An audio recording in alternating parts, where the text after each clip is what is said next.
All right. Well, on that, just because we're talking about like Palantir, and like this has me thinking in terms of like Palantir. Why is it so hard to adopt? So I don't. The dash. What holds Palantir back from becoming kind of mass market?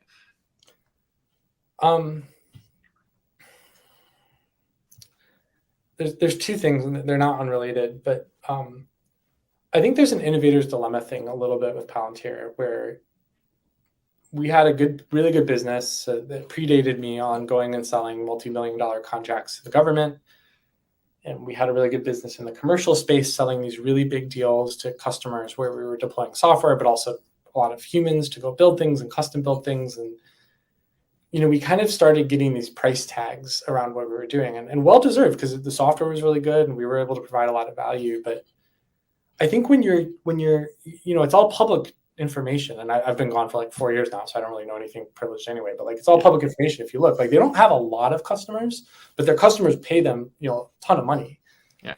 And when you have that, I think it's really hard to like layer onto that a business where you're going to go sell like pay go self-serve. Like you can roll up right now to Snowflake and just click start using it without talking to a salesperson, much less have to have a team of 4 deployed engineers show up on site. Like, and I think it's kind of an innovator's dilemma thing a little bit of like, you have a business thing that works and you don't want to disrupt it. And like, I think if they offered a more mass market or self-serve or SaaS-y type version, there's nothing technically holding them back. Like Foundry is completely capable of being deployed multi-tenant, like they could do it.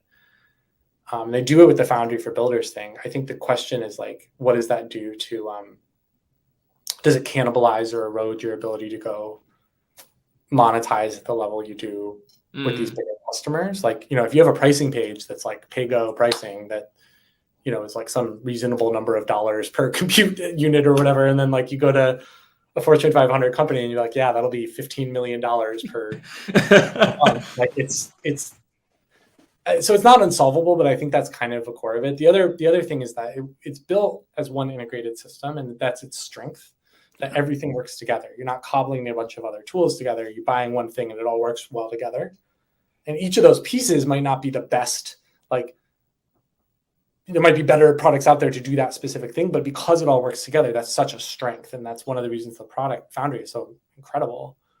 I think the downside of that is it's not necessarily built to integrate well with other things. And a lot of companies won't want to just buy one thing. So they'll want it to integrate a lot of things. And so it can integrate. There are APIs and standards and stuff like that, but it's not, I wouldn't say it's like the sweet spot. Yeah. So those things together, I think, are kind of the thing that I've always felt prevented. And those are conscious choices. It's not, there's trade-offs like that. It's not necessarily right or wrong. It's just, that's the reason it's not more mass market. That's the reason there's not like a SaaS version you can just roll up and buy. Yeah.